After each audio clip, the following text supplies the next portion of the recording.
అందరూ కూడా మోసం చేసి దోచుకునేవారే. ప్రవక్తలేమి యాజకులేమి అందరూ కూడా వంచకులే. అందరూ మోసం చేసేవారే. అందరూ కూడా అబద్ధికులుగానే ఉన్నారు చాలా వాటికి. ఈ అంత్యదినముల్లో ఎవరిని నువ్వు నమ్మాలి, ఎవరిని నమ్మకూడదు అంటే లేఖనాన్ని మాత్రమే అనుసరించాలి. ఆమేన్. దాన్ని గైకొని జీవించటం తెలియాలి. ఆమేన్. వంచకులు ఉన్నారట, అబద్ధ ప్రవర్తలు కూడా ఉన్నారండి. అబద్ధ ప్రవర్తలకి ఇప్పుడు అబద్ధ ప్రవర్త ఎవరు, శ్రేష్టమైన ప్రవర్త ఎవరు? నినివే. నినివే. ఇర్మియా చెప్పే ప్రతి మాటకు అడ్డం తిరిగి మాట్లాడే ఎవరు ఆ ప్రవర్త? అనానీయ.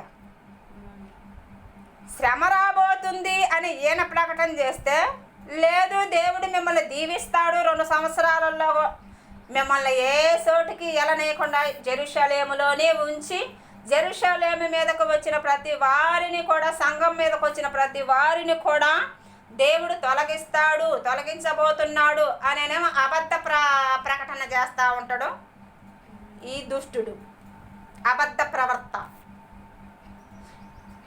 ఇర్మియా చెప్పే మాట ఏంటి? లేదు ఖచ్చితంగా మీకు శ్రమ రాబోతుంది, ఎందుకంటే మీరు సరి చేసుకునే మనసు మీలో లేదు, దేవుణ్ణి మీరు అనుసరించట్లేదు, ఆయన ఆజ్ఞల ప్రకారం మీరు జీవించట్లేదు. జీవిస్తున్నాము అంటున్నారు కానీ ఆయన మాటల ప్రకారం మీరు జీవించట్లా.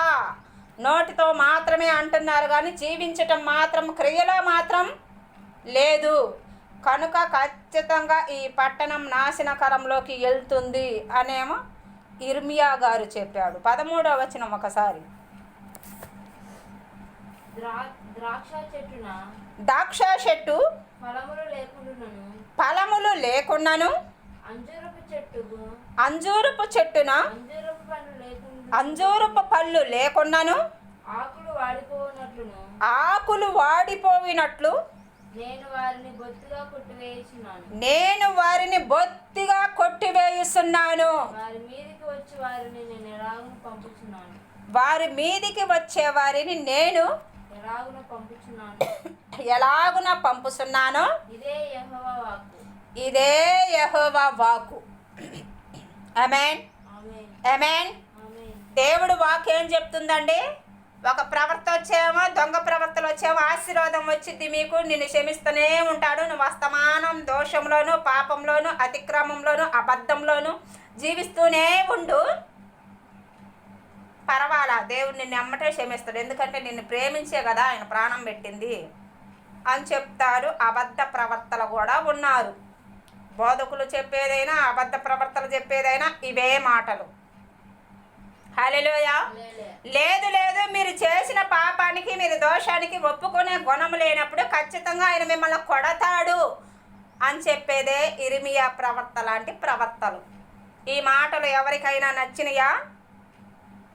ఎవరో వినలేదండి. అప్పుడు కాలంలో ఎవరో వినలా, ఇప్పుడు కాలంలో ఇంటలా చేష్టాన్ని ఎవడు తీసిపోయి జైల్లో పడేశారు ఇర్మియాని. నినివే మమ్మల్ని దీవించేటట్టు మాట్లాడాడు కాబట్టి ఈయన మాటలే నయం, అనానీయ మాటలే మాకు బెస్ట్గా ఉన్నాయి, ఎందుకంటే ఆశీర్వదించాడండి మమ్మల్ని.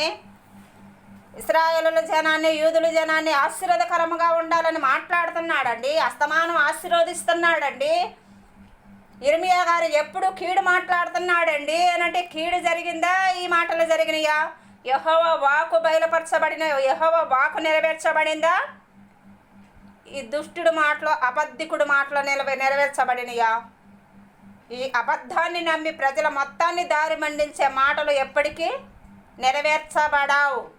నాశనకరంలోకి తీసుకెళ్ళి అన్య జనుల్లో కలిసిపోయి అన్య జనులుగా మారిపోవటానికి అబద్ధ ప్రవర్తన కారణం. రేపు వీళ్ళంతా అబద్ధ ప్రవర్తన మొత్తం దేవుడి రాజ్యంలో ఉంటారండి? ఉండరు. ఈ నా మాటలు విని తండ్రి నామం ప్రకారం, తండ్రి చిత్తము ప్రకారం చేయువాడే నా ద్వారా దేవుడు రాజ్యంలో ప్రవేశించును. ఆమేన్. ప్రభు చెప్పిన మాట ఇది. నా మాటల ప్రకారం, నేను నమ్మిన దాని ప్రకారం, నేను చెప్పిందే మీరు శాసనంగా తీసుకొని నా నామములను మాత్రమే ఉచ్చారణ చేసి మీరు మాట్లాడండి, ఏదైనా జరిగిద్ది అన్నడా? నా నామం పట్ల తండ్రిని గుర్తు చేసుకోవాలి. ఆమేన్, ఆమేన్. నేను ఎలా ఉన్నా నేను క్షమించబడాలన్నా కూడా ఏమడగాలి? ఏమడగాలి? నాకు క్షమాపణ కావాలి. నేనేమడగాలి?